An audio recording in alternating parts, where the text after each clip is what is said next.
curhat itu hanya kepada Tuhan kita Allah. Wudu, sholat, Bapak Ibu, sujud jangan angkat kepala satu kali sudah tuangkan semua. Ya Allah, saya sakit hati, ya Allah, saya begini. Ungkapin semua. Saat istri lagi repot, maka beliau bekerja sendiri. Ya, tidak perlu misalnya suami itu emosional hanya karena istri lagi ngurus anaknya, lalu kemudian dia butuh handuknya, dia butuh bajunya, lalu kemudian dia emosi, itu tidak diperlukan. Kecuali memang sang istri lagi sibuk dengan remote TV-nya, lagi sibuk dengan HP-nya, kemudian dia tidak melayani suaminya, itu berbeda. Nah, itu Nabi SAW pulang ke rumah di waktu subuh. Waktu subuh. Dalam kondisi lewat malam sampai subuh pulang ke rumah. Begitu buka pintu, itu Jibril datang memenuhi langit. Postur tubuh asli malaikat. Maka Nabi SAW ketakutan gitu kan. Karena Jibril hanya mengatakan, hai Muhammad, aku adalah Jibril, kau adalah Rasulullah. 2 kali lalu hilang. Bagaimana kagetnya Nabi SAW waktu itu. Dan beliau ketakutan manusia. Pulang ke rumah, begitu buka pintu Khadijah lihat suaminya ketakutan, keringatan. Dia nggak ngomong satu kata pun. Nggak ada tuduhan, nggak ada sangkahan, nggak ada apa-apa. Dia tahu suaminya dan dia tunggu. Dia tenang, lalu dia dengar, tunggu suaminya bilang apa. Suaminya bilang apa? Zammiluni, zammiluni. Karena seorang muslim itu sekali menikah, Bapak Ibu sekalian, sebenarnya tujuannya untuk sampai ke surga. Bagaimana caranya kita bisa langgeng di dunia dan di surga? Tidak ada kecuali kita jadikan agama sebagai pedoman hidup. Masalah apapun yang dihadapin, mau nilai siapa benar siapa salah, jawabannya hanya Islam yang menilai.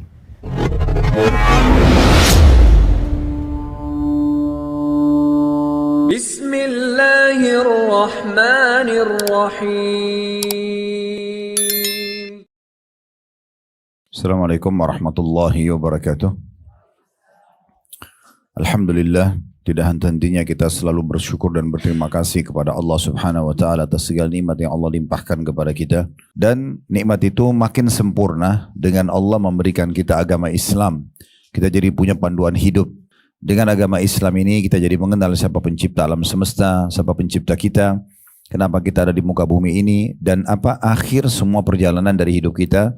Bagi orang-orang beriman dan patuh surga, dan bagi para pembangkang neraka.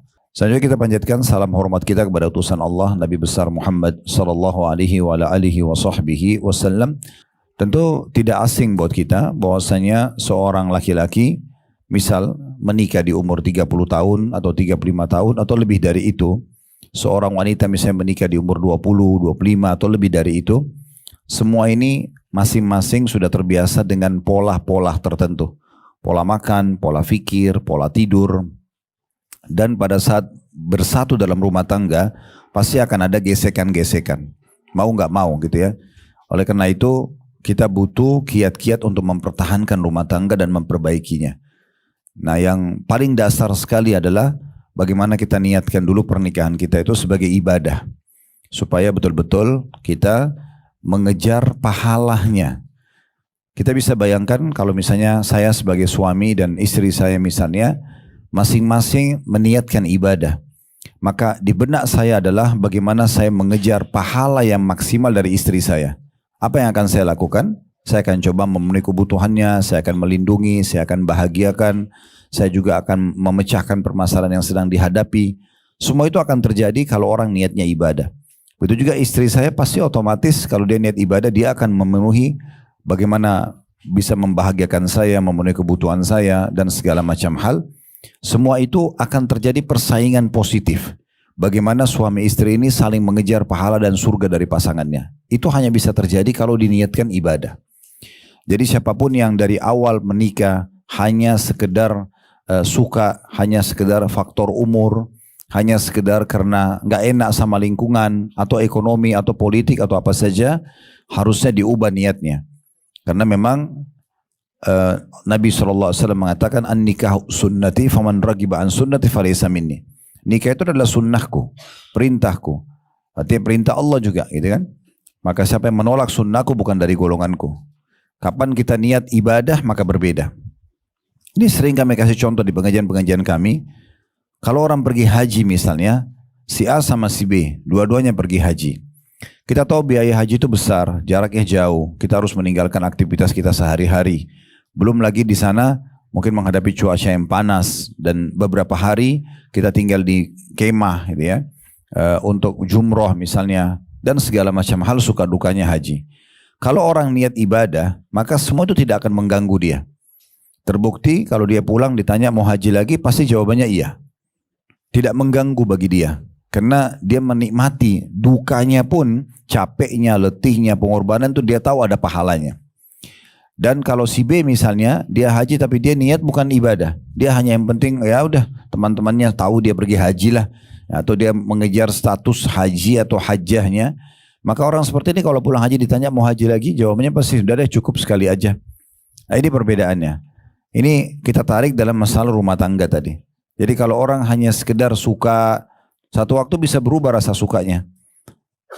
Kalau orang misalnya suka hanya karena fisik, dengan berjalannya faktor umur misalnya, atau ada Allah uji dengan penyakit, maka akan berubah semuanya.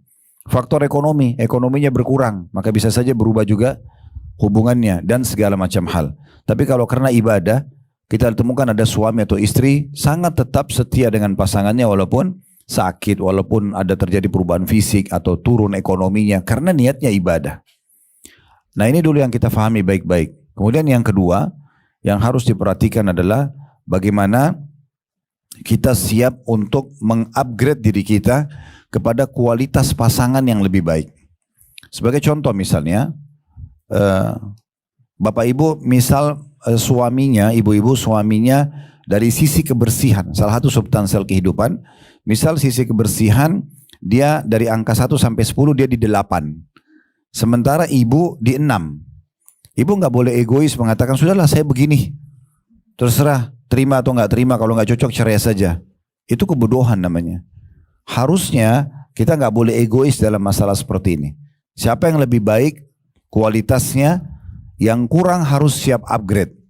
Kita balik sama kasusnya, misalnya sang istri yang level 8, suaminya level 6. Harusnya suaminya bisa menerima bagaimana dia mengupgrade diri ke pasangannya, level pasangannya, sehingga mereka akan bersama-sama nanti sejalan, ya, sepadan dari sisi kebersihan. Begitu semuanya. Misalnya pemahaman tentang agama, misalnya tentang masalah keramah tamahan, misalnya dalam masalah pergaulan biologis, kita nggak boleh egois. Banyak rumah tangga rusak karena egonya. Nggak, saya nggak mau, saya mau begini aja. Terserah mau terima atau tidak. Ribut hanya karena masalah-masalah teknis. Padahal sebenarnya ini keliru. Ya. Rumah tangga yang akan langgeng itu kalau dia selalu siap mengupgrade dirinya. Selain poin pertama tadi, dia niatkan ibadah. Jadi kita bisa tarik dalam semua substansial kehidupan kita, ya, kebersihan, ya, keramah tamahan, ya, pergaulan biologis, ya, pelayanan, ya, pengorbanan. Siapapun di antara kita suami istri yang pasangannya lebih baik, dia berusaha mengupgrade dirinya. Dan harus bisa berubah, nggak boleh tidak. Kalau orang biasanya habis mandi main taruh sembarangan handuk di ranjang, nggak mau tahu, ya, nanti pasangannya ingatkan lagi, ya sudah dianggap itu biasa aja. Ini keliru. Harusnya dia bisa mau gitu. Sampai pada hal-hal yang detail pun, masalah biologis misalnya, masalah wangi, penataan pakaian, tutur kata dan segala macam, semua ini harus betul-betul dengan baik. Itu yang kedua. Ini saya ringkaskan poin-poin mungkin dari 40 kiat yang kami buat khusus pelatihan untuk mempertahankan rumah tangga. Saya ringkaskan di poin-poin ini. Jadi kalau Bapak Ibu sudah niatkan ibadah, maka sudah aman karena kita akan dapat pahala. Dan perlu digarisbawahi, kalau orang puasa, maka mulai azan subuh sampai azan maghrib kita berada di bahtera pahala puasa. Ya, misalnya Bapak Ibu duduk, ngobrol, jalan, tapi bulan Ramadan, mulai dari azan subuh sampai azan maghrib, tetap pahala puasanya jalan. Walaupun kita duduk, walaupun kita tidur, gitu ya, kita berada di bahtera pahala puasa. Ini besar sekali, belasan jam pahala jalan terus.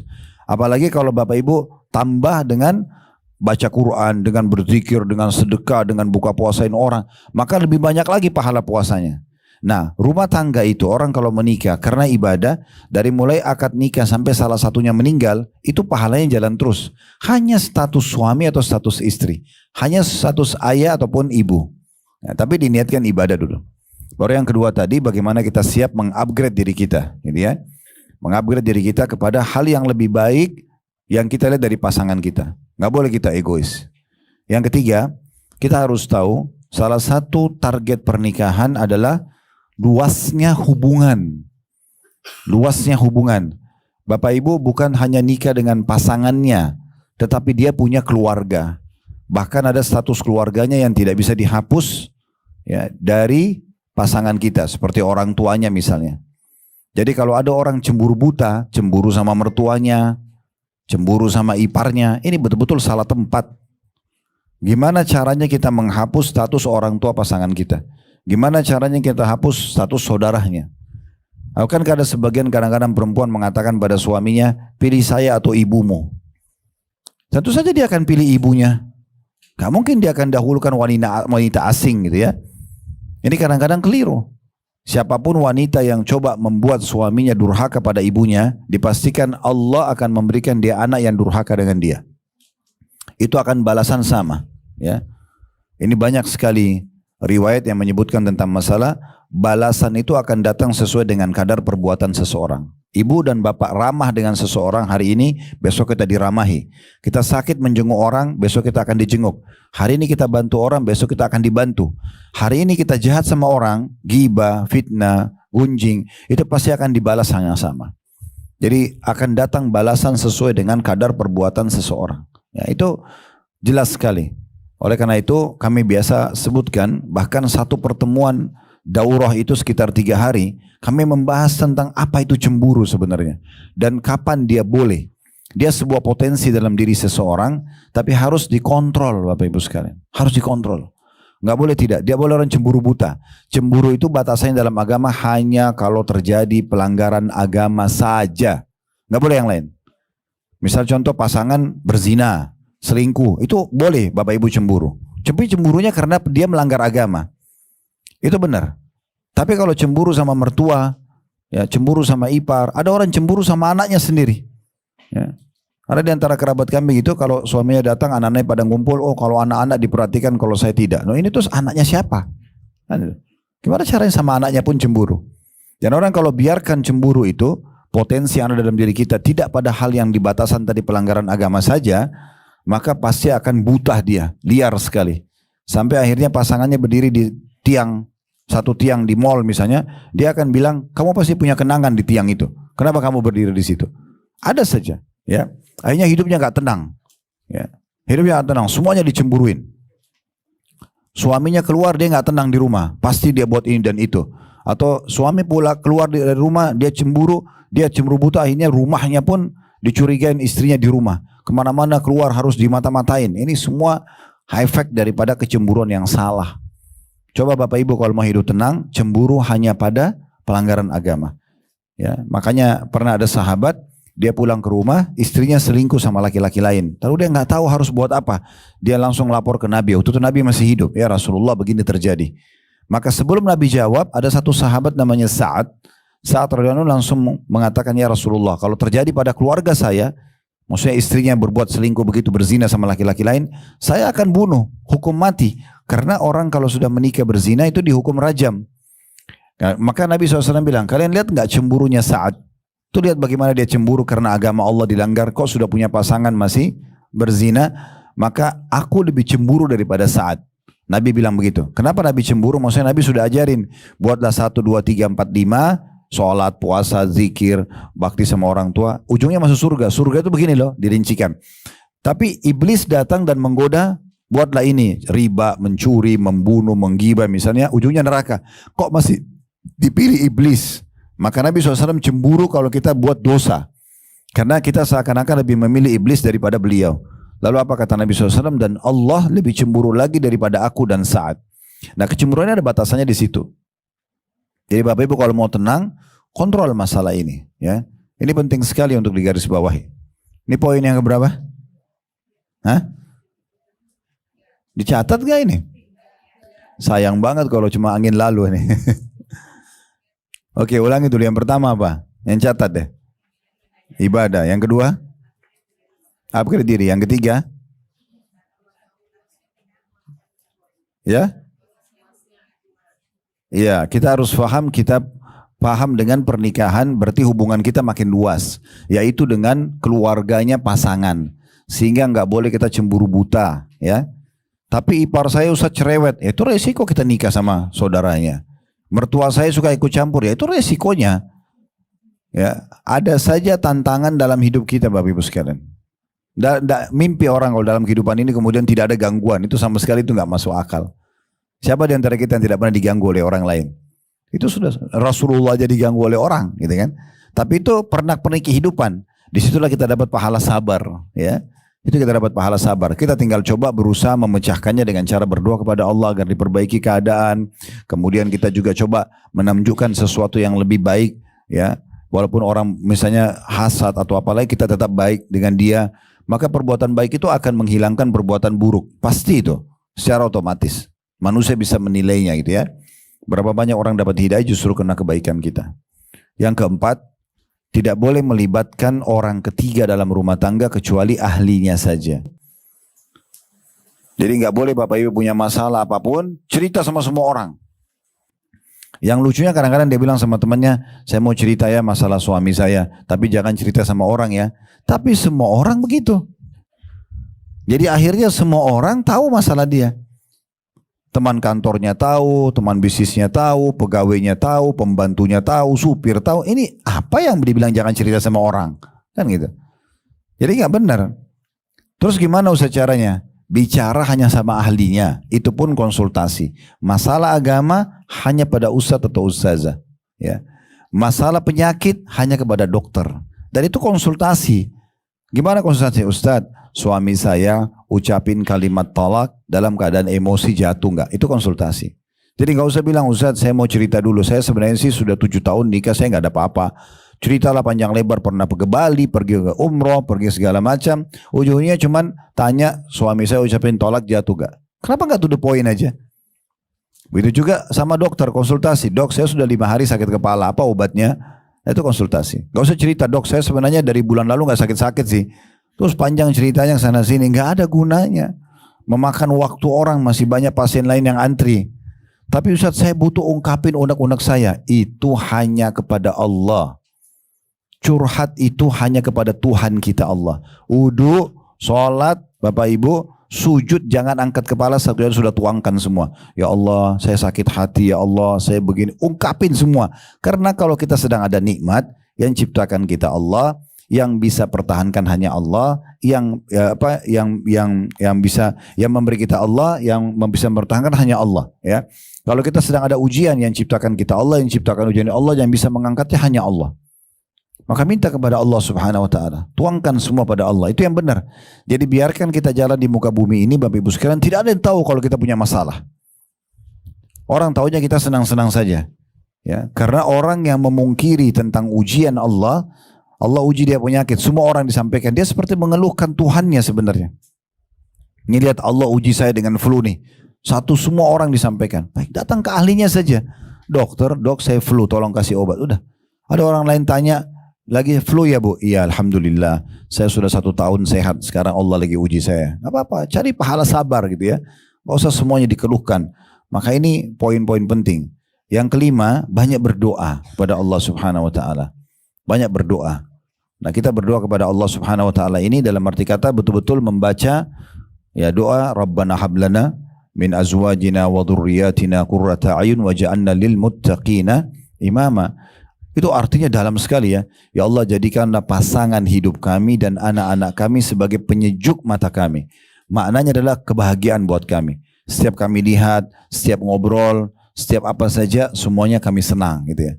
Dan jadikan kami pemimpin orang-orang beriman. Ulang-ulangi doa itu. Kalau nggak hafal ya sudah. Baca doa apa yang Bapak Ibu hafal tapi selalu berdoa. Ya Allah bahagiakan. Ya Allah berikan ini, berikan itu. Kita tahu pasangan kita punya kekurangan. Ya Allah sempurnakan kekurangan dia itu. Buat dia berubah. Minta sama Allah. Allah akan bisa mengubah semuanya, gitu ya. Allah bisa memperbaiki semuanya. Allah bisa menyempurnakan semuanya. Nah, kemudian yang terakhir, yang keenam, selalu gotong royong dan kerjasama yang baik, tapi tidak membebankan pasangan. Nah, ini yang jadi bahasan kita pada hari ini. Ya, bagaimana kita gotong royong dengan pasangan, maksudnya kerjasama lah. Misal contoh, ada suami lagi lowong dia, pas lagi cuti. Kemudian hari itu istrinya mau masakin masakan yang enak misalnya. Dan dia punya waktu, dia bisa datang temanin istrinya. Mungkin istrinya lagi masak apa di dapur, dia bisa ikut. Mungkin istrinya lagi ngurus anak, anaknya ada 2. mungkin lagi repot, dia juga ikut partisipasi. Nah ini salah satu hal yang bisa dibangun dalam rumah tangga. Tapi jangan bebankan pasangan yang bukan kewajiban dia ya. Karena itu bukan kewajiban suami. Kewajiban istri adalah memang merawat rumah dan anak-anak yang dikasih. Sebagaimana Nabi SAW mengatakan, dan para wanita itu adalah pemimpin di rumah suaminya. Dia bertanggung jawab terhadap rumah dan harta suami. Dalam riwayat lain, anak-anak dan harta suami. Jadi setiap jengkar rumah itu tanggung jawab ibu. Ibu nggak boleh bilang kalau suami tanya mana charger saya, oh nggak tahu. Mana barang saya ini saya nggak tahu. Semuanya nggak tahu. Akhirnya mbaknya dimarahin atau ART-nya dimarahin. Padahal sebenarnya dia yang bertanggung jawab. Ini nggak benar dia. Mana makanan saya, oh yang nggak tahu. Terus kemudian pembantu lagi yang urus. Bukan kita nggak boleh pakai jasa pembantu, tapi ibu yang harus bisa memanage itu. Dia hanya membantu, tapi ibulah yang menemanin. Jangan ibu sibuk di luar. Terus suami yang layanin adalah pembantunya. Jadi terjadi hal-hal yang tidak diinginkan di rumah baru marah. Ini nggak benar dia. Nah sama juga dengan suami, sama halnya. Nah ini bekerja sama dicontohkan oleh Nabi Muhammad SAW. Ini poin penting juga ya. Tentu masih ada kiat-kiat yang lain, diantaranya nanti akan kita bahas juga itu tentang masalah bagaimana kita hidupkan rumah dengan keceriaan dan canda. Ya, itu nanti ada di nasihat nomor 23. Kita sekarang akan bahas nasihat 22 dan 23 ya.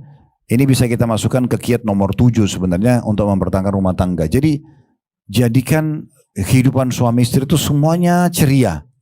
Semuanya candaan, gak usah serius. Makanya gak usah ikutin dengan kecurigaan, ya, sangka buruk. Itu buang semua, itu waswas syaitan. Ya. Bagaimana kita ubah suasana menjadi ceria dan baik. Dengan diisi dengan candaan-candaan yang halal gitu ya. Ini nanti akan kita jelaskan insya Allah di nasihat ke-23 ya. Kita sudah menyelesaikan pada pertemuan yang lalu Bapak Ibu sekalian beberapa akhlak di rumah. Nasihat 21 dari awal kita belajar. Dan ini nasihat pertama di dalam beberapa akhlak di rumah di halaman 77 ya. Kita sudah pernah jelaskan mentradisikan pergaulan baik atau keramah tamahan di rumah. Biasa mengatur intonasi suara, kelembutan jamaan tangan, ya, membangunkan, mengajak istirahat dan segala macam harus dengan kesantunan. Saya ingat betul ada teman saya, beliau dosen di Ummul Qura di Mekah dan kebetulan sempat bertugas 4 tahun di Indonesia. Di salah satu kampus waktu itu di kota Makassar, saya masih tinggal di sana. Jadi karena saya lihat dia orang asing, saya kenalan, kemudian jadi sahabat dekat saya. Dan hampir setiap saat dia kalau butuh apa-apa, saya bilang butuh apa-apa silakan. Karena dia orang asing supaya saya bisa bantu. Setelah 2 tahun kalau nggak salah, dia di Indonesia, dia nikah sama orang kita. Subhanallah, orang ini saya tahu faham benar agama. 2 bulan menikah, cerai. Saya terus datang, lalu saya baru mau tanya, saya dengar ada berita begini. Dia bilang, iya saya bercerai. Belum saya ngomong dia sudah bilang, Khalid, semua dalil yang kau mau sampaikan saya sudah tahu. Ya, karena saya pasti nasihatin dia supaya sabar gitu ya. Coba dulu ini, coba dulu itu. Dia bilang saya sudah tahu. Baik, tapi kalau kamu mau dengar kenapa saya ceraikan, saya akan sampaikan. Saya bilang baik silakan. Dia bilang, sebagaimana kau tahu saya seorang dosen. Saya pergi ke kampus jam 7 pagi, pulang jam 5 sore. Tapi saya waktu nikah ini saya berharap saya lebih bisa ditemanin dan segala macam. Tapi saya kaget, saya ini menikah seperti sama bukan seorang istri tapi seorang polisi yang mengawasi saya. Saya telat sedikit pulang dari kampus jam 5, 5.15, jam 5 selesai ngajar. Biasanya 5,5 jam, 40 menit baru sampai di rumah. Telat sedikit, begitu buka pintu mukanya sudah cemberut. Tangannya di pinggang, ini baru nikah 2 bulan. Terus selalu kata-katanya kasar, kenapa terlambat, kemana saja, apa kok ada kenalan lain dan segala macam hal curiga. Padahal ini baru nikah 2 bulan. Dia bilang sama saya laluin itu.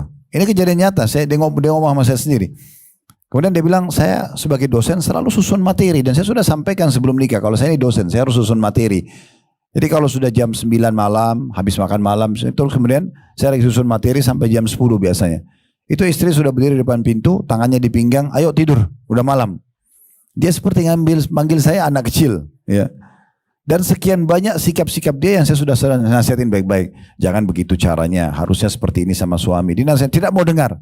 Pokoknya ngotot dan bahasanya adalah, kalau nggak bisa terima ya sudah cerai saja. Akhirnya dia bilang, saya lepas. Saya nggak mungkin membuat PR dalam hidup saya selalu terganggu. Saya harap orang ini datang justru memenuhi dan menyempurnakan kehidupan saya. Itu contohnya ya. Nah ini di poin yang pertama yang nasihat 21 dari awal kita belajar. Ya, karena buku ini bagi yang baru ikut, kalau yang sudah ikut dari awal sudah tahu ya. Kalau baru ikut, ini kan ada judulnya 40 nasihat. Jadi dia ada di dalam buku ini sub-bahasan gitu ya.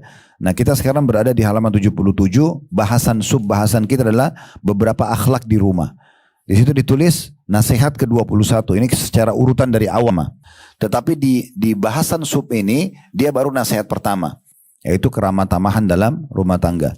Nah sekarang kita akan masuk masalah tadi saya bilang salah satu kiat mempertahankan rumah tangga adalah saling gotong royong, saling membantu ya. Pasangannya, bukan membiarkan dia dengan pekerjaannya sendiri. Tentu jangan menjadikannya sebagai kewajiban.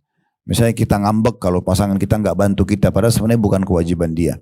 Tapi ketulusan hati dari dia bagaimana dia coba untuk membantu kita. Nah itu yang dimaksudkan di nasihat ke-22 dari awal kita belajar, ini urutannya. Tapi ini nasihat kedua di sub bab bahasan ini. Ya. Saya akan bacakan membantu keluarga dalam pekerjaan rumah. Banyak lelaki yang enggan melakukan pekerjaan rumah. Sebagian mereka berkeyakinan bahwa di antara yang menyebabkan berkurangnya kedudukan dan wibawa laki-laki yaitu ikut bersama anggota keluarga yang lain melakukan pekerjaan mereka. Adapun Rasulullah SAW beliau menjahit sendiri bajunya, menambal sandalnya, dan melakukan pekerjaan yang biasa dilakukan oleh laki-laki di dalam rumah mereka. Ya. Demikian dikatakan oleh istri beliau, Aisyah radhiyallahu anha, ketika ditanya apa yang dikerjakan oleh Rasulullah SAW di dalam rumahnya. Aisyah radhiyallahu anha menjawab dengan apa yang dilihatnya sendiri. Dalam riwayat yang lain disebutkan, kana basharan minal bashar, yafli thawbahu wa yahlubu syatahu wa yakhdumu nafsahu. Ia adalah manusia di antara sekian manusia, membersihkan bajunya sendiri, memerah susu kambingnya dan melayani dirinya.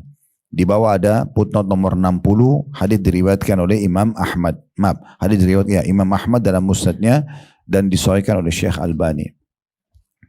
Cara memahami paragraf-paragraf ini dan riwayat ini Bapak Ibu sekalian adalah yang pertama, Nabi SAW ingin menjadi contoh, karena memang beliau contoh bagi umatnya gitu ya. Bagaimana menjadi suami yang ideal. Di antara yang beliau lakukan adalah beliau melakukan perbuatan atau kegiatan-kegiatan di rumah yang meringankan pekerjaan istrinya. Yang kedua, ini bukan menjadi rutinitas Nabi. Ini terjadi di rumah Nabi sesekali, bukan setiap saat. Jadi jangan ibu fahami, oh tadi kita belajar dari Ustaz Khalid katanya suami dan Nabi sendiri jahit bajunya, ya. Bahkan di sini disebutkan tadi ya memerah susu kambingnya, berarti menuang sendiri minumannya, makanannya menyiapkan sendiri, dan juga dikatakan ya bahwasanya melayani dirinya. Di sini adalah sesekali. Di saat istri lagi repot, maka beliau bekerja sendiri.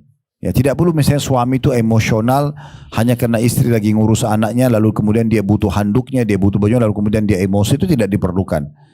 Kecuali memang sang istri lagi sibuk dengan remote TV-nya, lagi sibuk dengan HP-nya, kemudian dia tidak melayani suaminya, itu berbeda. Nah itu yang dimaksudkan di sini. Jadi fahami baik-baik yang kedua, ini bukan sebuah rutinitas, bukan selalu. Tapi di saat-saat tertentu di mana Nabi SAW melihat itu bisa beliau lakukan sendiri atau meringankan pekerjaan pasangannya gitu ya. Nah itu dirincikan di riwayat sesudahnya. Aisyah juga berkata radhiyallahu anha, waktu ditanya tentang apa yang dilakukan oleh Rasulullah SAW dalam rumahnya, waktu berkata, itu dimaksud dalam rumahnya adalah rumahnya Aisyah. Karena Nabi SAW poligami, maka punya beberapa rumah. Aisyah cerita tentang pengalamannya di rumahnya saja. Kana yakunu fi mihnati ahlihi, ta'ni khidmata ahlihi, fa idza hadaratis salatu kharaja ila shalah. Beliau, maksudnya Nabi SAW, bersama pekerjaan keluarganya, maksudnya membantu keluarganya. Dan apabila tiba waktu sholat, beliau keluar untuk sholat. Ya, berarti ada waktu di mana Nabi SAW di luar rumah, berjihad, mencari nafkah, gitu ya, menasihatin umat, berdakwah. Dan juga di rumah ada saatnya beliau istirahat. Cukup banyak riwayat yang menceritakan atau menggambarkan Nabi SAW juga beristirahat di rumah. Ya. Nabi SAW juga sholat di rumah, diceritakan tentang sholat malamnya, dan cukup banyak riwayat Aisyah masalah radhiyallahu anha menjelaskan masalah itu. Jadi ini bukan sebuah aktivitas yang isinya semua di rumah seperti itu, Tapi di saat-saat tertentu beliau melakukan perbuatan tersebut tentunya. Tentu ini kalau kita mau tarik juga sama tentang masalah istri ya. Mungkin saat ibu lagi lowong, kemudian suami dosen misalnya, contoh dia biasa nyusun materi, bisa ibu nawarin diri, apa yang bisa saya bantu? Ya. Misalnya, oh coba cari, coba searching di Google masalah ini dan itu. Saya kadang-kadang di rumah gitu, kalau saya lagi susun materi, saya panggil istri saya, coba searching, coba cari bahasan masalah ini. Saya ajarin caranya, di searching sama dia, tinggal dibantu ke saya. Oke, saya catat kembali, saya tambah gitu ya. Itu biasa saja. Dia tuh bukan memberatkan, malah dia punya kesempatan untuk dapat pahala. Atau kadang-kadang saya yang cari, saya kasih dia kertas kecil untuk dia coba coret, orat-oret, tulis ya, tulis ini, tulis itu, tulis ini, sambil dia belajar gitu. Itu contohnya. Ya mungkin yang lain banyak lah, gitu ya, banyak hal. Kalau ibu dan bapak, terutama ibu-ibu pernah membaca riwayat tentang Asma binti Abi Bakar, pernah dengar gak nama ini? Anaknya Abu Bakar, saudarinya Aisyah, ya. Itu kan menikah sama Zubair bin Awam, ya. Zubair bin Awam ini salah satu dari 10 sahabat yang masuk surga. Apa kata Asma? Aku pada saat sudah nikah melayani Zubair segala sesuatunya. Ya di antaranya bahkan Asma ini memikul air dari tempat yang jauh di kepala beliau karena tidak ada sumber air. Kita kan sekarang buka keran di rumah kita, masya Allah air di mana-mana gitu ya, bisa kita nikmatin mandi, wudu dan segala macam, bersuci lah. Masa dulu tidak ada. Di beberapa perkampungan kita kan masih begitu, orang harus ambil dari sumur, dari sungai, bawa ke rumah berat-berat gitu ya. Itu masih ada. Saya datang ke beberapa wilayah di negara kita saja masih ada yang seperti itu. Nah, itu contohnya. Jadi Asma menceritakan, bahkan Asma mengatakan dan aku pun menggantikan sepatu kuda Zubair.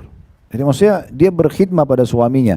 Walaupun tidak semua ini masuk dalam kewajiban sang istri, tapi di saat dia merasa lowong, dia mau berbagi, ya mungkin itu bisa-bisa saja. Tidak ada sesuatu yang salah dalam masalah-masalah seperti ini, ya. Maka ini yang dimaksud dengan gotong royongnya, bekerja sama, saling memenuhi kebutuhan, tapi jangan jadikan sebagai sebuah kewajiban. Kecuali memang dasarnya kewajiban dia, karena kewajiban suami sudah jelas semua di luar rumah. Yang paling 90% di luar rumah. Sholat berjamaah di masjid, ngantar jenazah, jihad, cari nafkah, sholat berjamaah, ini semuanya adalah kewajiban suami gitu ya. Nanti dia pulang rumah, dia siapkan buat ibu rumah, makanan dan segala macam, ibu tinggal ngelola masalah itu. Kewajiban ibu semuanya dalam rumah. Tetapi ada 10%-nya suami ini kalau masuk dalam rumah dia bisa bantu istrinya apa yang dia bisa bantu gitu kan. Sama istri juga apa yang merupakan kewajiban suami ya. Bukankah ada beberapa orang istri yang mungkin Allah lowongkan, Allah berikan kepada dia kecerdasan, dia bisa bantu bisnis suaminya, kan gitu, bisa saja. Mungkin karena kecerdasan dan pengalaman dia maka dia bantu, maka suaminya pun mengajak dia di perusahaan sebagai siapa gitu yang bisa membantu, dia bisa saja, atau membantu dari rumah atau segala macam hal. Nah itu yang dimaksud di dalam nasihat nomor 22 dari awal kita belajar, dan nasihat kedua di bab kita ini adalah masalah itu.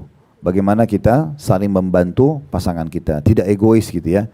Apalagi sampai membebankan pekerjaan kita semua pada pasangan, ya. Itu salah itu ya, itu keliru. Ya. Lalu dikatakan selanjutnya, jika hal itu kita praktikkan sekarang, berarti kita telah mewujudkan beberapa kemaslahatan. Kalau kita praktikin ini, saling gotong royong, bekerja sama yang baik. Yang pertama, meneladani Rasulullah SAW, gitu ya. Kemudian yang kedua, ikut membantu keluarga, dalam arti kata meringankan beban, gitu ya. Dan yang ketiga, merasa rendah hati dan tidak takabur. Merasa rendah tidak takabur. Ada sebagian rumah tangga luar biasa gitu. Jadi istrinya seperti budaknya. Apa saja semuanya harus dengan kasar, dengan keras. Jadi seakan-akan istri itu cuma datang pun dari rumah orang tuanya ke rumah dia untuk numpang dan menyiksa. Ini keliru sekali. Tidak ada dalam Islam ini. Sebaliknya juga sama. Ada seorang istri yang suaminya itu seperti budaknya dia. Apa saja semua serba marah, serba emosi, mengatur hal-hal yang tidak diperlukan sama sekali. Ya. Saya sampai ingat dulu pernah kita umroh plus Aqsa, terus saya menegur seorang ibu terpaksa waktu itu. Jadi selama perjalanan, beberapa hari itu memang saya lihat bahkan ibunya sudah tidak mengontrol diri di depan jemaah. Ya. Dengan selalu berkata kasar sama suaminya, dan suami itu seperti orang yang tunduk sekali gitu. Tidak membantah, tidak apa gitu. Kayak seperti anaknya ibu itu ya. Tapi semuanya, bapak ini begini, bapak ini selalu salah suaminya. Saya dari awal di bus, di perjalanan itu merasa apa yang harus kita lakukan ini, karena terdengar oleh semua jemaah gitu ya. Jadi nggak nyaman, harusnya tidak seperti itu adabnya. Dia kalaupun mau ada sesuatu mau tegur suaminya dengan tata cara yang baik, mungkin nanti di kamar hotel gitu ya. Puncaknya kami pulang dari Masjid Aqsa sholat, pas pulang menuju ke hotel, itu ada orang Palestina lagi jual buah-buahan gitu.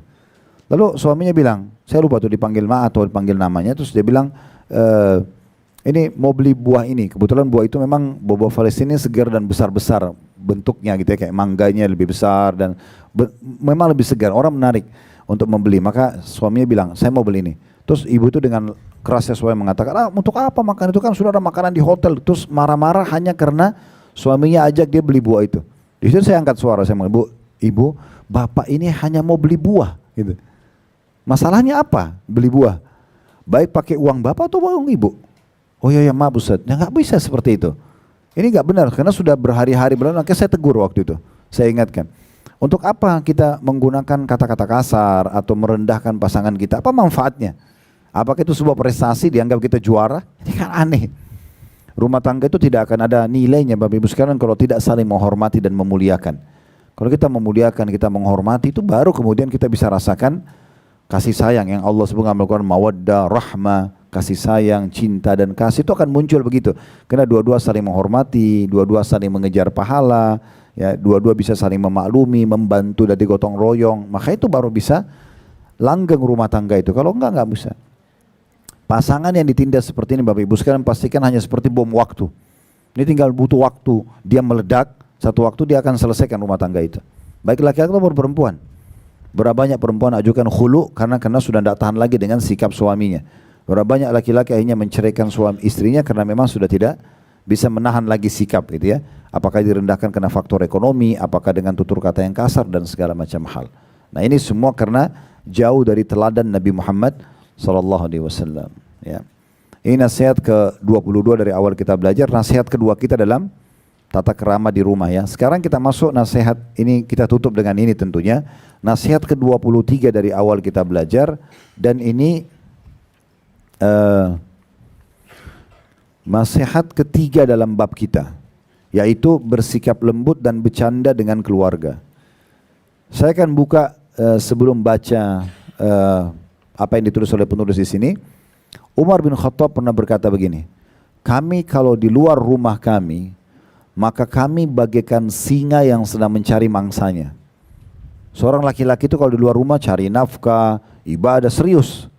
Kalau boleh yang paling berprestasi di luar, nggak masalah, gitu kan? Tapi kami kalau pulang ke rumah kami menjadi seperti anak kecil. Umar bin Khattab pun yang sudah sangat kekar tubuhnya, tegas dalam memimpin, raja pada saat itu, dia bilang kami pulang ke rumah kami kembali seperti anak kecil. Saatnya bercanda. Saya biasa kalau sama bapak saya bilang, seberat apapun beban kita, bapak sekalian, usahakan beban itu kita taruh di depan pintu rumah. Sebelum masuk rumah kita senyum dulu. Nabi SAW bahkan bersiwak. Kalau kita mungkin masuk rumah, sekarang cuci tangan, sikat gigi. Lalu kemudian kita menjadi figur yang berbeda.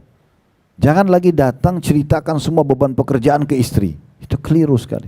Ya. Jadi nggak perlu kita ceritakan. Mungkin kalau bapak ibu kenal sama, kalau ibu-ibu kenal istri saya nanya, tahu masalah Ustadz nggak? Pasti dia tidak tahu.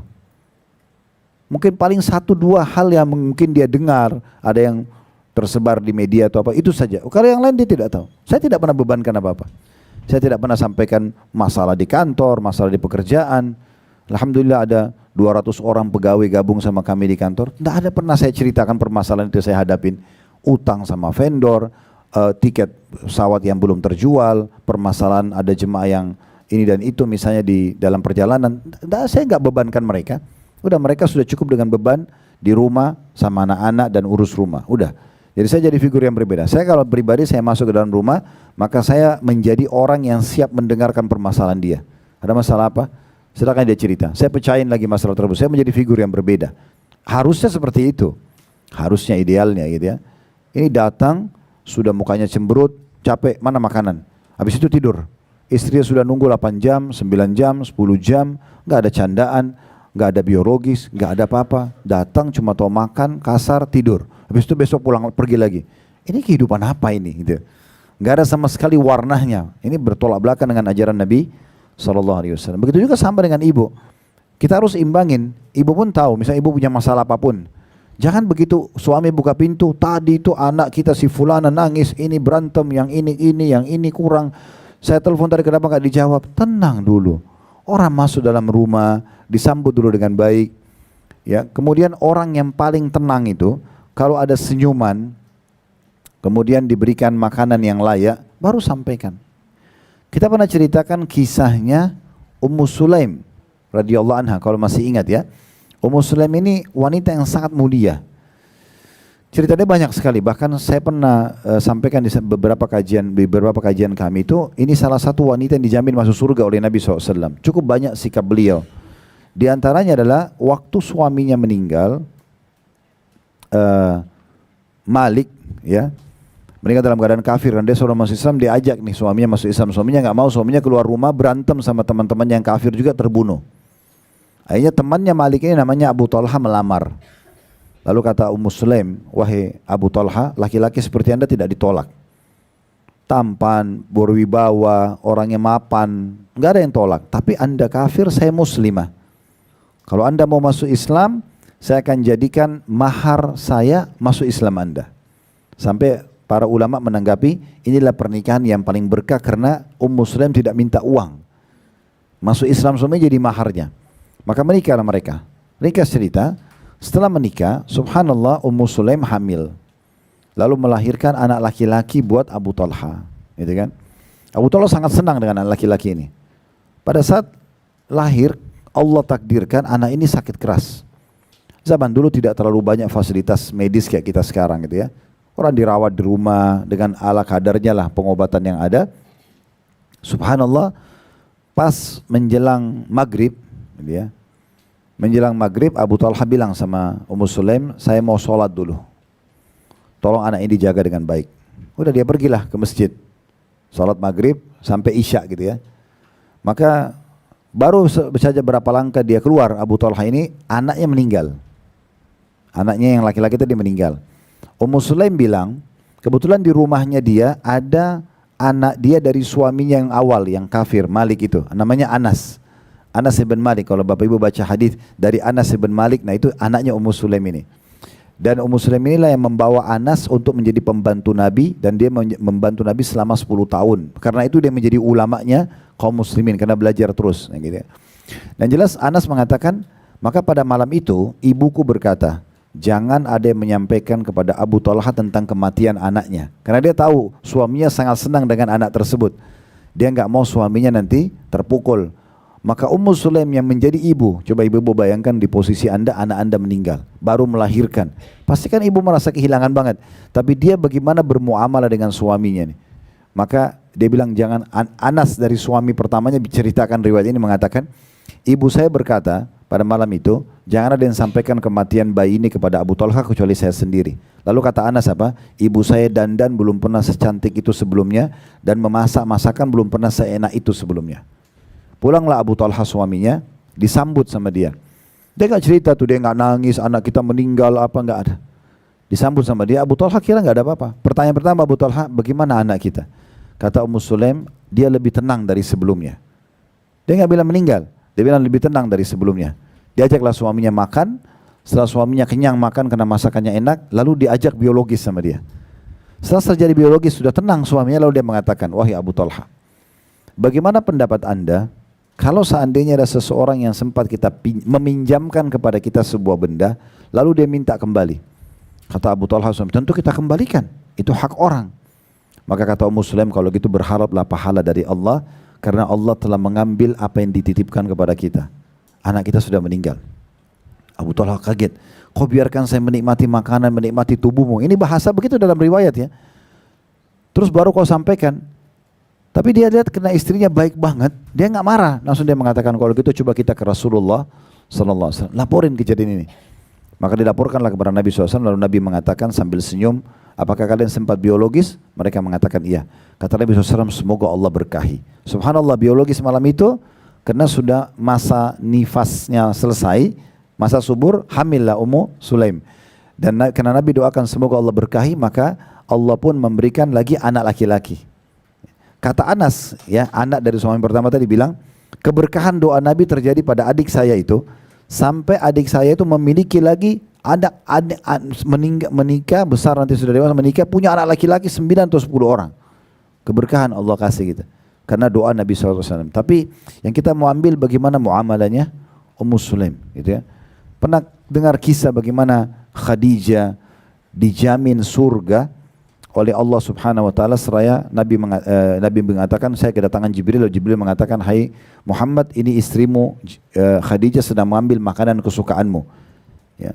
Maka kalau dia datang, sampaikan salam dari Allah, sampaikan salam dariku, dan sampaikan karena perbuatannya ini dia melayani kamu dengan baik, maka dia akan mendapatkan istana di surga yang tidak ada kebisingan.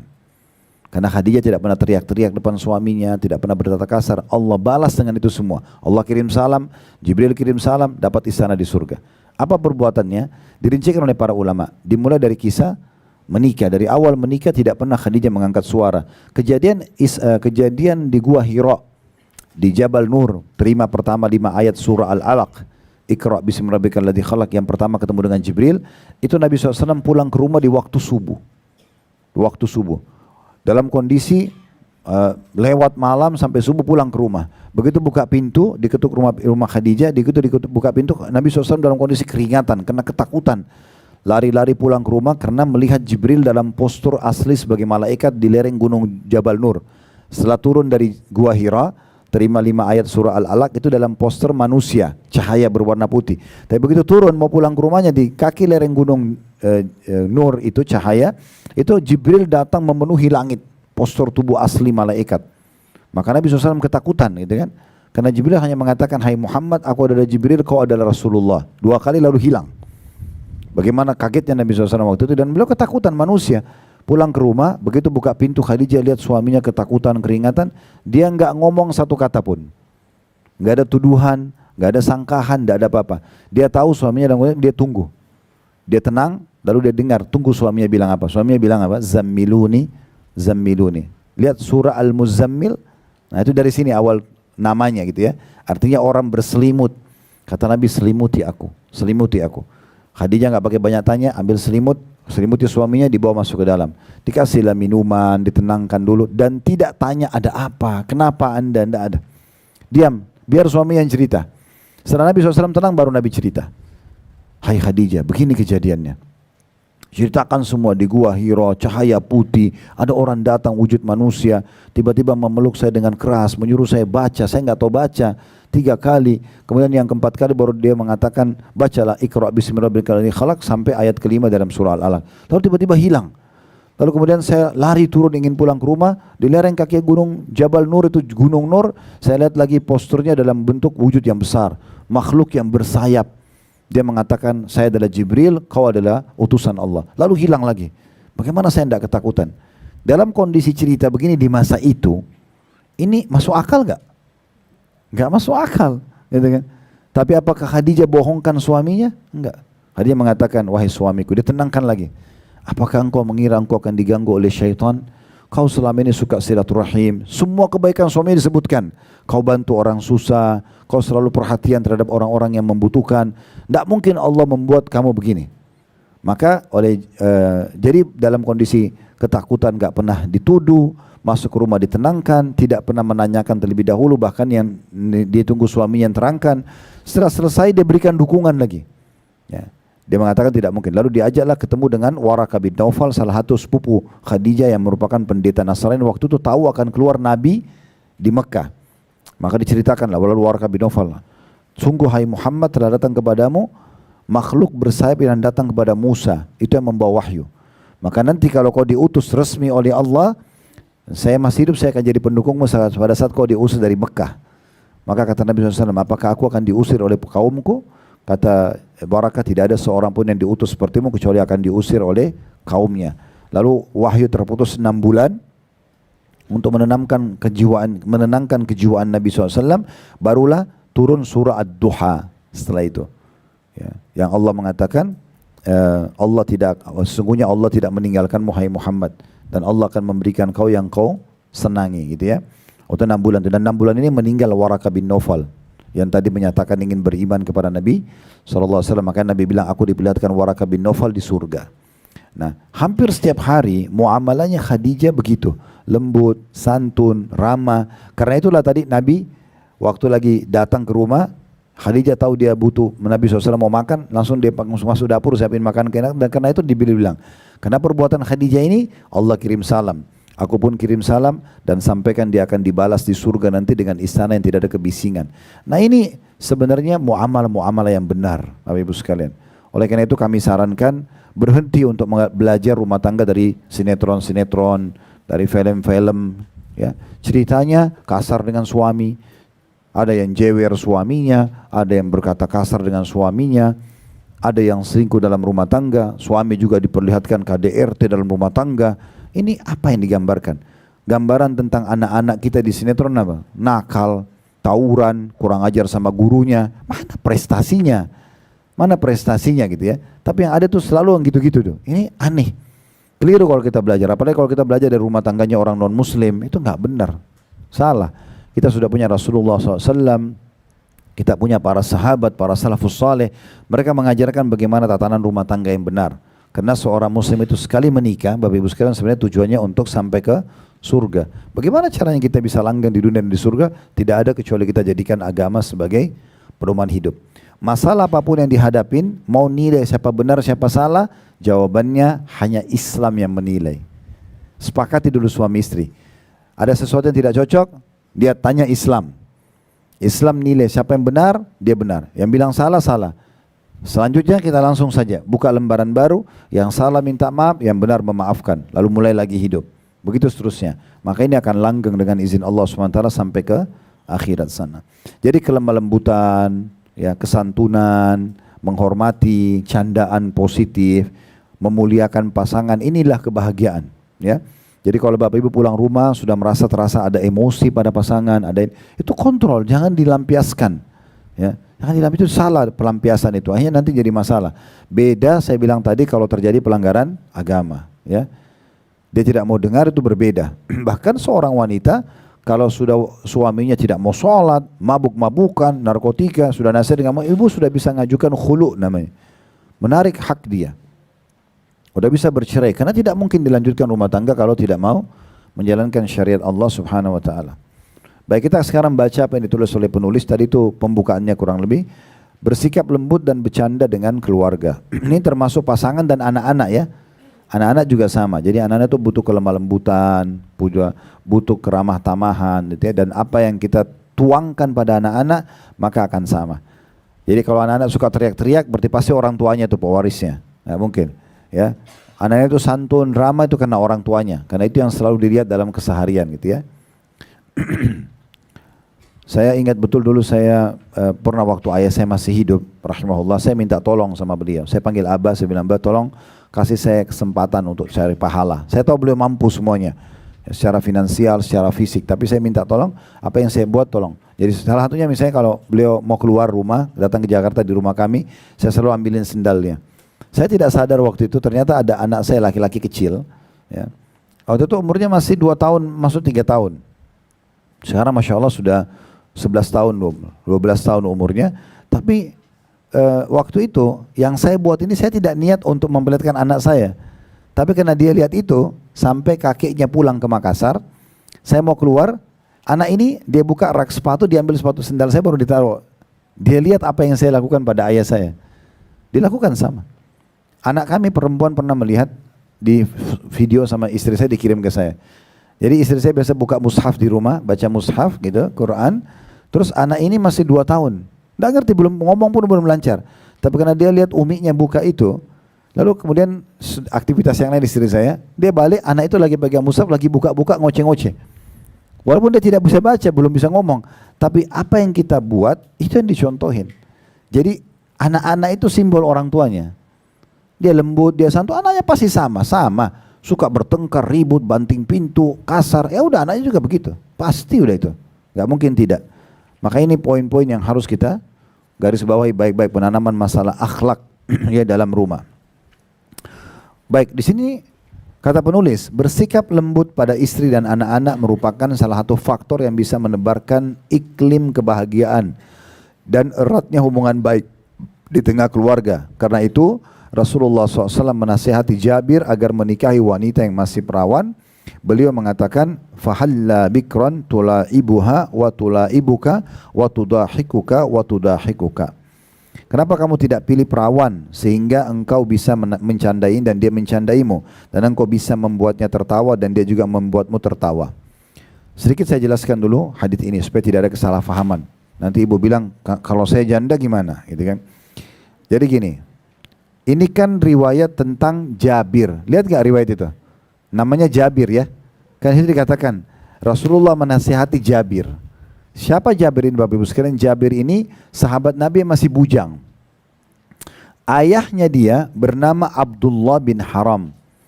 Abdullah bin Haram ini satu-satunya manusia yang mati syahid yang Allah ajak bicara secara langsung. Ya, kalau yang pernah ikut dengan Uhud Tour, di sini saya ada beberapa jemaah ikut di Uhud Tour pernah. Di lokasi perang Uhud saya ceritakan itu di dekat kuburan syuhada Uhud. Salah satu syuhada Uhud selain Hamzah paman Nabi, selain Musab pemegang bendera Nabi dan sahabat itu adalah ya Abdullah bin Haram. Abdullah bin Haram ini ayahnya Jabir. Nanti akan kita connect ke riwayat ini ya. Nah, Abdullah bin Haram ini waktu dia dengar itu hari Jumat, hari Sabtu ada perang Uhud, tanggal 16 Syawal tahun 3 Hijriah. Hari Jumat ya dia dengar pasukan ada iklan dari Nabi dikirim orang-orang untuk menyampaikan ke Madinah, siapa yang laki-laki punya kemampuan dewasa harus segera ikut berperang besok. Malam itu Abdullah ini enggak tidur. Dia berdoa sama Allah agar dia dikaruniai menjadi orang yang pertama mati syahid besok. Nah, kita bisa bayangkan bagaimana niatnya baiknya untuk mati syahid gitu ya. Dia sampai niat supaya minta sama Allah semalam suntuk. Kita kan tahu kalau besok mau kerja, pasti kita istirahat cukup malam ya. Apalagi ini mau perang. Dia malah begadang. Dan dia minta supaya dia mati syahid. Dan betul-betul Allah kasih dia mati syahid. Ringkas cerita, meninggallah Abdullah bin Haram dan waktu sudah dikubur oleh Jabir, ini anaknya. Maka kata Nabi SAW, hai Jabir, mau enggak saya sampaikan kepada kamu bagaimana berita ayahmu? Dia bilang, tentu saja. Ya Rasulullah, saya mau. Kata Nabi SAW, semua orang yang mati syahid diajak bicara oleh Allah dari belakang hijab. Tidak ketemu langsung, kecuali ayahmu. Allah bicara langsung ya. Dan Allah mengatakan, mintalah wahai hambaku. Maka ayahmu mengatakan, apalagi yang saya inginkan wahai Tuhanku. Setelah engkau selamatkan aku dari neraka, masukkan aku ke dalam surga. Karena ayahmu Allah selalu mengatakan, mintalah, mintalah. Maka dia mengatakan, kalau gitu kembalikanlah aku ke dunia karena aku ingin terbunuh lagi mati syahid. Ya, kan? Maka Allah mengatakan kepada ayahmu, sudah menjadi peraturanku, tidak ada lagi orang yang mati kembali ke dunia. Mati cuma satu kali. Sudah pindah ke akhirat, nanti kehidupan abadi di sana. Nah, Jabir ini radhiyallahu anhu, waktu ayahnya meninggal dari Abdullah bin Haram, kebetulan Abdullah ini yang meninggal itu punya anak banyak. Jabir ini anak tertua. Jabir anak tertua. Kalau tidak salah anak Jabir bersaudara 9 orang, 8 atau 9 orang. Nah, Jabir ini tertua karena ayahnya meninggal, dia jadi penggantinya. Waktu dia lihat adik-adiknya masih kecil, maka dia mulai berpikir bagaimana caranya bisa membantu ibunya untuk ya mengurus adik-adiknya. Maka karena dia sudah cukup umur, dia mau menikah. Waktu itu dia pertimbangkan antara menikah sama janda atau gadis, gitu ya. Maka dia nikah sama janda akhirnya. Lalu Nabi SAW tanya pada saat masuk masjid, hai Jabir, apa kau sudah nikah? Dia bilang sudah ya Rasulullah. Janda atau gadis? Dia bilang janda. Nah, keluarlah Nabi bilang ini, kenapa bukan perawan, gadis, supaya kau bisa bercanda dengannya dan juga dia membuatmu tertawa. Lalu riwayat ini tidak sampai sini saja, masih bersambung ya. Maka apa kata Jabir, ya Rasulullah, ayahku meninggal sebagaimana anda tahu di Uhud dan dia meninggalkan adik-adikku masuk kecil. Kalau aku nikah sama gadis, maka dia akan sebaya dengan adik-adikku. Dia nggak bisa ngurus, nggak ada pengalamannya. Maka aku nikah sama janda untuk itu. Lalu Nabi SAW membenarkan sikap Jabir. Nah, makanya kita perlu jelaskan histori itu supaya faham ini. Ya. Jadi yang janda nggak usah tersinggung, tidak ada kekurangan di sini ya. Dan Nabi SAW dari 9 istri beliau cuma 1 yang perawan, cuma Aisyah. Sisanya semuanya janda, gitu ya. Jadi nggak ada aib dalam masalah status seperti ini. Ya, itu perlu digarisbawahi karena kadang-kadang orang kalau baca ini orang bisa faham poin, oh gak hanya gadis yang bisa bercanda. Kan di sini dikatakan Nabi kan, nikahlah dengan gadis karena dia bisa mencandaimu dan kamu juga mencandainya dan engkau bisa membuatnya tertawa dan engkau juga tertawa. Di sini ada penjelasan ulama. Kenapa gadis Nabi bilang bisa bercanda sama suami? Apakah berarti janda nggak bisa? Nah ini ada penjelasan para ulama. Yang dimaksud dengan gadis di sini adalah gadis yang murni, yang belum pernah pacaran ini. Ya, karena di masa dulu orang tidak kenal hubungan begitu. Kayak kita sekarang terlalu bebas, bahkan pergi mall berduaan tidak malu dia gitu kan. Zaman dulu tidak ada orang aib itu. Maka yang dimaksud dalam hadis ini kata ulama yang pertama adalah anak gadis masa dulu yang tidak kenal laki-laki. Orang seperti ini tidak punya pengalaman interaksi pertama biologisnya hanya sama suami halalnya. Makanya dia bisa lebih bercanda, itu yang dimaksudkan. Dan ini tentunya akan bertolak belakang dengan gadis tapi bolak-balik gonta-ganti pacar. Seakan-akan sudah bersuami tapi tidak halal gitu ya. Apalagi sudah pernah biologi sana, biologi sini. Ini tidak masuk dalam bahasan ini. Ya. Kenapa? Karena bahasan selanjutnya, kalau orang dalam posisi status janda, maka keadaannya cukup banyak. Ada orang janda karena suaminya meninggal. Ada orang janda karena suaminya yang jahat. Ada orang janda karena dianya yang jahat. Benar gak? Kan begitu. Nah, orang kalau suaminya meninggal, umumnya ini adalah dihitung janda yang positif. Karena dia berbakti sampai suaminya meninggal. Atau yang kedua, janda yang suaminya zalim. Suaminya pemabuk, suaminya yang tidak kasih nafkah, KDRT. Ini juga dianggap janda positif. Tapi kalau dia yang salah, dia yang selingkuh, dia yang jahat, tidak jalani tugas, berarti dia tidak baik. Makanya ini dirincikan, gitu ya, dirincikan para ulama. Jadi kalau seseorang menikah dengan janda dan dia berpikir, apakah janda itu bisa juga menjalankan ini? Bisa bercanda, bisa juga, bisa. Kalau di poin 1/2 keadaannya, ya, karena memang dia berkhidmat sama suaminya sampai meninggal. Sehingga pasti dia akan estafetkan kebaikan itu dalam rumah tangga selanjutnya. Atau memang dia yang tertolimi, sekarang dia mau berbaiki keadaan dengan suaminya gitu ya. Nah ini beda, maka itu sangat terbuka pintu. Sangat terbuka pintu. Dan saran para ulama kepada orang-orang yang punya status janda, maka dia usahakan mengontrol satu poin.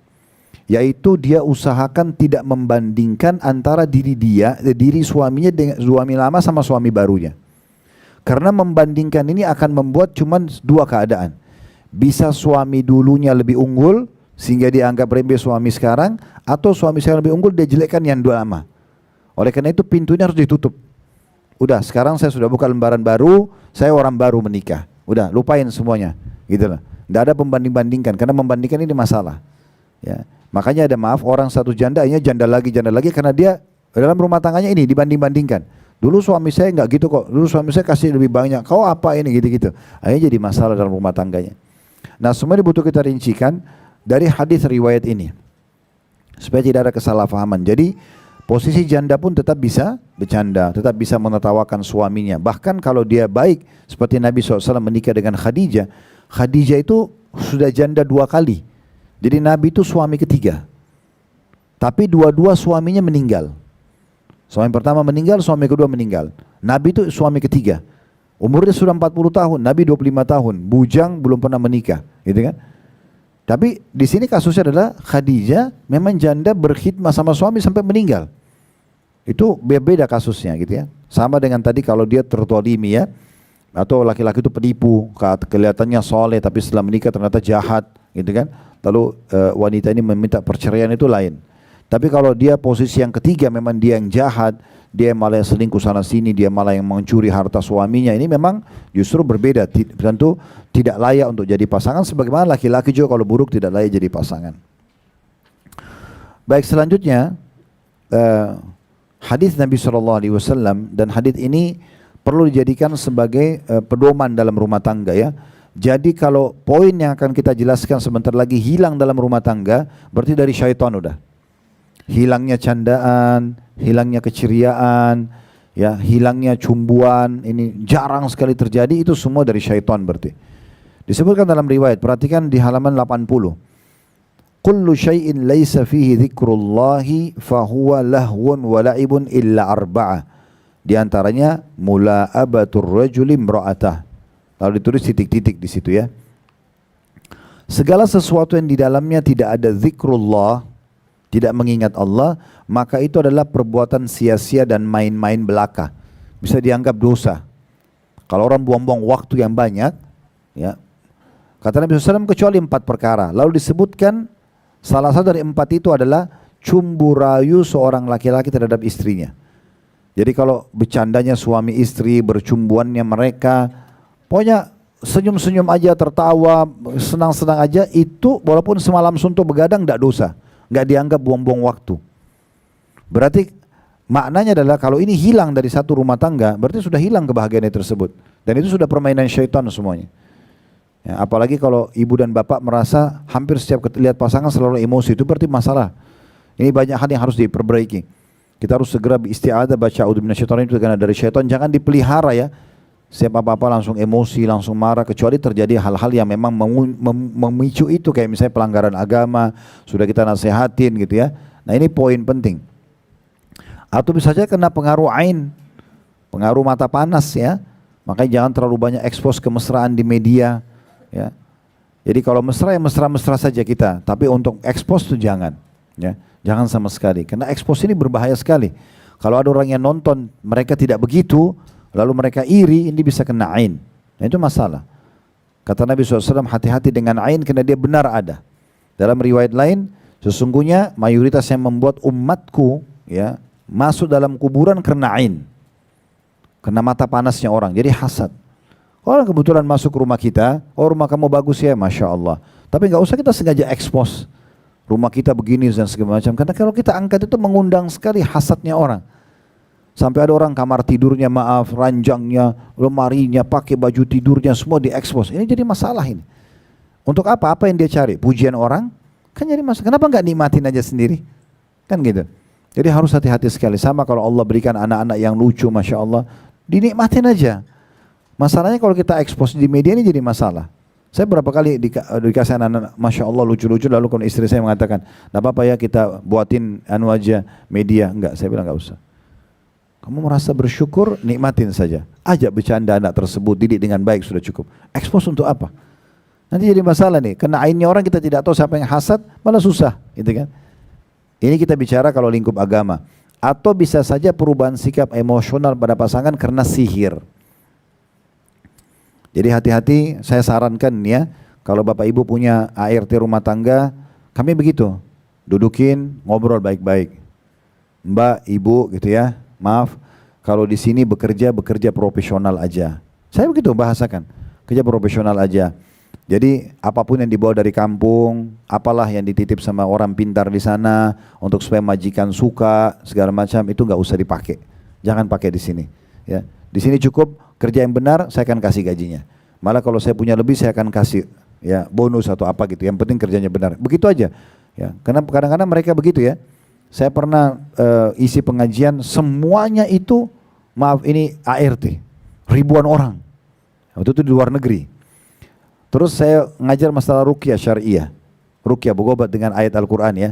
Terus saya bilang, sebelum kita belajar ruqyah, saya minta semua peserta yang hadir, tolong apapun yang pernah dibawa dari kampungnya, mau apa saja yang dikasih oleh guru ngaji, dikasih oleh orang pintar di kampungnya supaya majikannya suka, diserahkan dulu semua.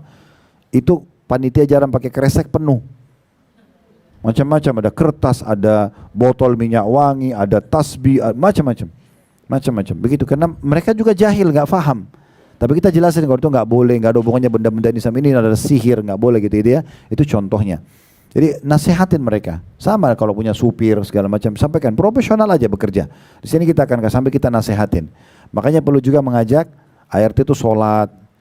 Berapa kali banyak ibu-ibu tidak pernah memberikan sejadah, mukena, kasih mukena sejadah kepada mereka, biarin mereka sholat. Panggil mereka, sholat yuk, sholat berjamaah. Apa yang kamu punya pertanyaan, ibu kalau bisa punya ilmunya ibu jawab ke dia, bahas masalah akidah yang benar, bahas masalah apa. Jadi dia juga dapat ilmu. Supaya dia tidak melakukan macam-macam gitu ya. Itu contoh, tidak ada pencurian, tidak ada ini, tidak ada itu, tuh akan terjadi, akan aman insya Allah. Orang itu kalau dikasih ilmu jauh lebih betah dengan kita. Nasihatin mereka, itu poin diantara poin-poin yang mesti diperhatikan gitu ya. Kemudian disebutkan, jadi di sini di poin ini apapun yang berhubungan dengan candaan, cumbuan, ya, apalah ya menggembirakan suami istri itu memang hal yang tidak dianggap, dalam arti kata dia ibadah. Dalam arti kata dia adalah ibadah. Tentu di sini juga jangan sampai terlalu berlebihan ya. Misalnya dalam kondisi maaf, mungkin suami pulang dalam kondisi letih, lalu ibu pikir, kita kan Rasulullah suruh bercanda. Lalu sibuk kitik-kitikin suaminya, sampai suaminya akhirnya nggak bisa tidur. Ya, mungkin memancing emosi orang. Bukan begitu yang dimaksud. Tapi orang sudah bersih, sudah mandi, memang saatnya kita lihat oke, kita bercanda pada hal-hal yang batasannya ada gitu kan. Tapi di sini lebih kepada cumbu rayu, ya, puji-pujian. Jadi memang semua ungkapan sayang, rindu, cinta, apalah bahasa-bahasa rayuan ini semua tuangkan pada pasangan halal saja. Nggak boleh pada orang lain. Selesai. Itu poinnya. Ya. Kalau kita kurang menggunakan kata-kata ini, lalu datanglah setan-setan manusia WA ke pasangan kita, iya sayang, ternyata pasangan nggak pernah bilang sayang. Bisa tergoda dia. Tapi kita kalau sudah biasa, pasangan kita sudah terbiasa dengan kata-kata begini. Bapak Ibu boleh mengirimkan video, foto kepada pasangan halalnya. Halal. Itu tempatnya halal, bukan pada orang yang tidak dibolehkan dalam agama, gitu kan? Jadi itu untuk menutup semua pintu-pintu syaitan. Ibu-ibu kalau suaminya suka pakai baju apa, beli baju itu, atau kalau dikasih pakai. Jangan bilang saya tidak biasa di rumah saya dulu pakai begini, ya. Ya udah ini suami sekarang, ini haknya dia, dan seterusnya. Ini semua hal-hal yang perlu diperhatikan. Selanjutnya adalah Rasulullah SAW mencandai Aisyah radhiyallahu anha ketika beliau mandi bersamanya. Aisyah berkisah, kuntu aktasilu ana wa Rasulullah sallallahu alaihi wasallam min ina'in baini wa bainahu wahidin fayunadirni hatta aqul da'li qalat wa huma junuban. Kata Aisyah radhiyallahu anha, aku dan Rasulullah SAW pernah mandi bersama dari satu gayung untuk berdua. Maksudnya secara bergantian, karena masa dulu orang belum ada shower gitu-gitu ya. Jadi orang biasa pakai gentong air, baru pakai gayung ya. Nah ini Nabi SAW mandi sama Aisyah dan pakai gayung satu gantian. Tapi ini mandi bersih bersama suami istri. Lalu dikatakan, lalu beliau mendahuliku sehingga aku katakan tinggalkan untukku, maksudnya sambil bercanda. Maksudnya Nabi SAW sengaja pakai gayung dahului Aisyah. Lalu Aisyah bercanda juga membalas, biarkan juga buat aku kasih gitu sambil bercanda. Dan dikatakan sedang keduanya dalam keadaan junub. Ya. Dari sini berarti dilihat bagaimana Nabi SAW bercanda sama istrinya dalam mandi pun, dan mandi bersama termasuk hal yang dicontohkan oleh beliau, tapi bagi suami istri. Adapun canda Rasulullah SAW kepada anak-anak kecil, nah tadi itu suami istri sudah, sekarang dengan anak-anak. Adapun canda Rasulullah SAW kepada anak-anak kecil, maka sangat banyak untuk disebutkan. Beliau sering menyayangi dan mencandai Hasan dan Husain cucu beliau radhiyallahu anhuma, sebagaimana telah kita singgung di muka tadi, ya, barangkali ini pula yang menyebabkan anak-anak kecil amat gembira dengan kedatangan beliau dari bepergian. Jadi Nabi SAW itu seringkali kalau datang dari safar, perang atau dari safar, itu ditunggu oleh anak-anak kecil Madinah.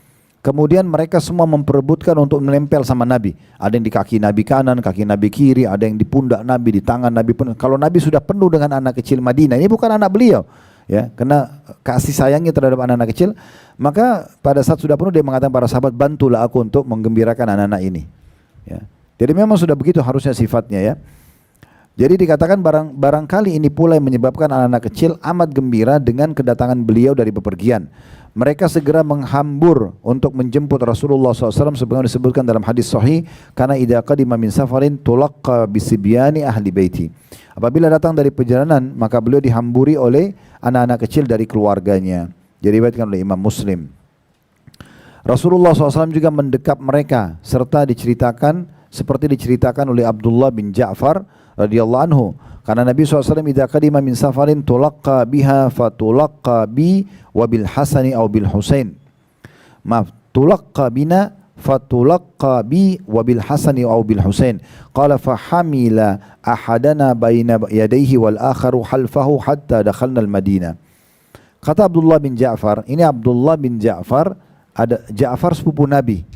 Abdullah berarti anak sepupu Nabi, ya. Dia cerita, apabila Nabi SAW datang dari bepergian, beliau menghambur kepada kami, maksudnya datang berbaur gitu ya. Dan beliau menghambur ataupun datang kepada saya, kepada Hasan dan Husain. Dan dia berkata, maksudnya Abdullah berkata, Nabi SAW membawa salah seorang dari kami di antara kedua tangannya dan yang lain di belakangnya sehingga kami masuk kota Madinah.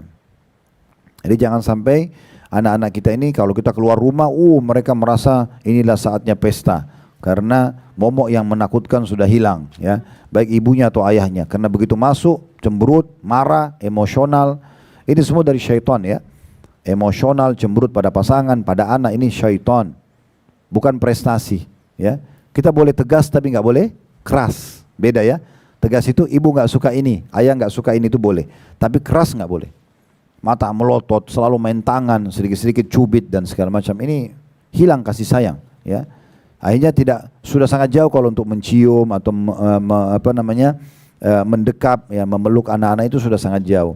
Usahakan kalau kita keluar mereka merindukan kita, kalau kita balik mereka sangat gembira karena semuanya ya dengan kelemah lembutan, dengan kebaikan, dengan kesantunan gitu ya. Itu poin penting untuk digarisbawahi. Dikatakan bandingkanlah antara hal ini dengan keadaan sebagian rumah yang gersang, tidak ada canda, tidak ada tawa, tidak ada kelembutan, juga tidak ada kasih sayang.